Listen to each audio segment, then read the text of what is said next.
Hi everyone and welcome to your screencast on using 5 areas approach and noticing areas for change. I'm going to break this screencast down into small parts just to give you a chance to digest the information.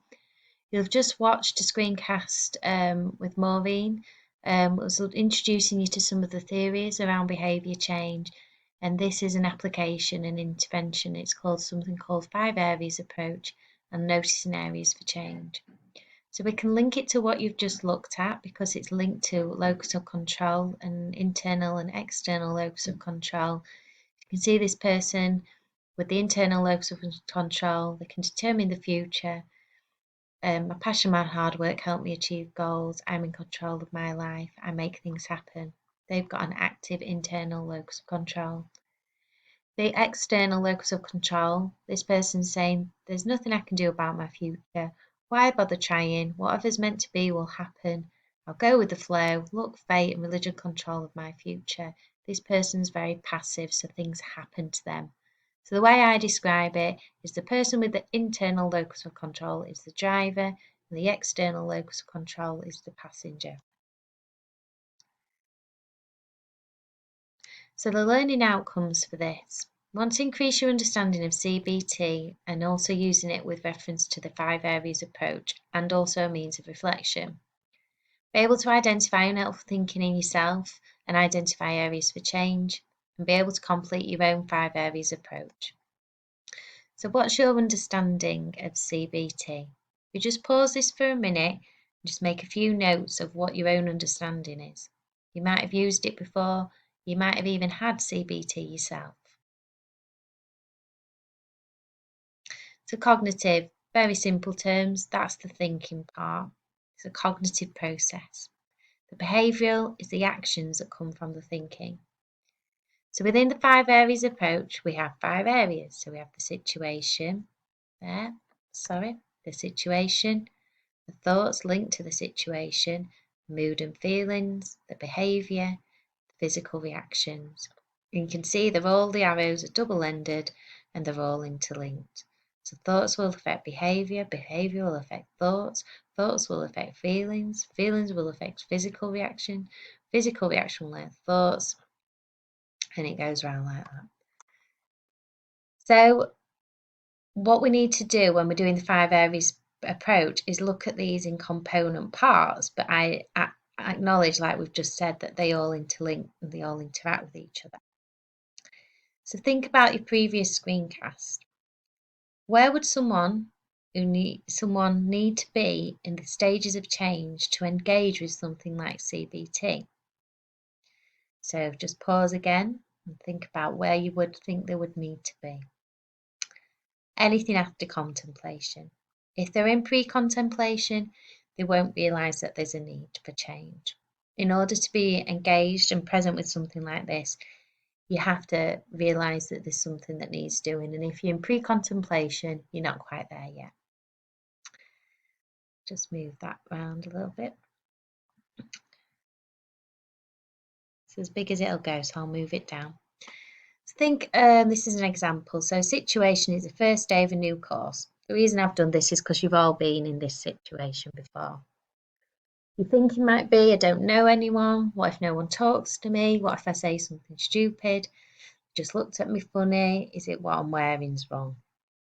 You have all them worries, don't you, when you first day? The mood and feelings could be that of anxiety and embarrassment. And behaviour could be you don't sleep the night before, you maybe don't eat your breakfast, you might keep needing the toilet. The physical symptoms could be nausea, shaking, sweating and heart racing. But then, now not even it triggers it again then, because now not only are you worrying about what people think, you're very tired, you're hungry, you might feeling embarrassed about constantly going to the toilet. So it's like a bit of a vicious cycle. So now I'm going to introduce you to a case study. This case study is called A Tale of Two Brickies. I want you to watch this screencast and think about the 5 areas we've just discussed. So this is based on 2 people, Colin and Ted. Think about the 2 people, think about the situation for them both, the thinking, the mood and feelings, the behaviour and the physical symptoms. And that can be accessed by just clicking here. And that'll take you to a YouTube link. So I'll leave you to watch that. It's about 5 minutes in length. So if you want to pause this and watch this screencast. So now applying the 5 areas. So notice the difference between Colin and Ted. One's very internal, one's very external. Now I'd like you again to pause this and plot out the 5 areas, both for Colin and both for Ted. And think about the situation, think about the thinking, the behaviour, feelings, the physical symptoms, and plot it out for each Colin and Ted. You can do this by drawing a picture of them both, or you can do it by just drawing the 5 areas and labelling one Colin and one Ted. Do it however, which way you want. Think about where you might start as an OT as well. Think about behaviour change, or maybe noticing the unhelpful thinking. So if you pause that and do the 5 areas, one for Colin and one for Ted. Now I'd like to move you on to thinking about the cognitive part of it and thinking about the power of your own thoughts. Dr. Chris Williams, who was the mind behind the 5 areas, actually came up with 7 unhelpful thinking styles. And he did this to help us identify when our thoughts have become unhelpful. First thinking style is called biased against yourself. This is where you overlook your strengths, focus on weakness, downplay achievements, and your own worst critic. To get your job of your dreams, but you say it's because the other people it's because they only interviewed a few people. So it's pushing that kind of internal control over. Actually, it's because you did really well at interview. Putting a negative slant on things. So this is where you see things through dark tinted glasses and you tend to focus on the negative in situations. The first day of placement is your first thought is going to be awful. And the outcome of that is you have a really bad first day.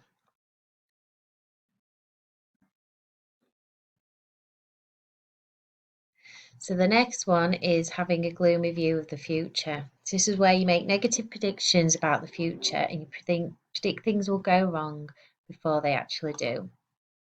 Remember, I once had an older lady who I was trying to get to a falls prevention group, and she always said no because she said she more than likely would have a chest infection. So she had a very gloomy view of the future, and it affected her behaviour because she never attended the classes, but also affected her mood. She became quite socially isolated and been quite low in mood. Catastrophizing. So this is where you jump to worst conclusion, you make negative predictions about the future, you predict that things will go wrong, predict the very worst events will happen. So use a Mark Twain quote there, as he said, he's lived through some terrible things in his life, some of which actually happened. And that's useful to have that thought because when you're a catastrophizer, you actually live the experience of that catastrophe that you've got in your mind. So if your husband or your partner's late for work, if you're a catastrophizer, you would think that they've been involved in a car accident. But what's really upsetting for the person is they actually live and breathe that experience. So although the partner hasn't been involved in that, they've actually the experience they've had is that they have, the physical things that have gone on in their body, heart palpitations and the thought patterns.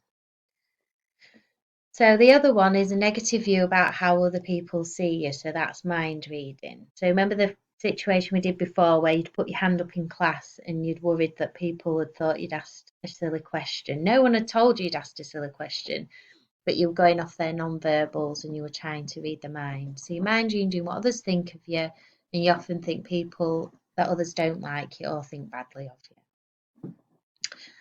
Bearing all responsibility. So I've got a picture of a little mother hen then with all the chicks trying to protect them. So this is where you take blame if things go wrong, feel responsible for whether everyone else is okay, having a good time. You take unfair responsibility for things that aren't your fault. Making extreme statements or rules. So you will use words like, oh, I always get it wrong. It's typical. Things never go right for me.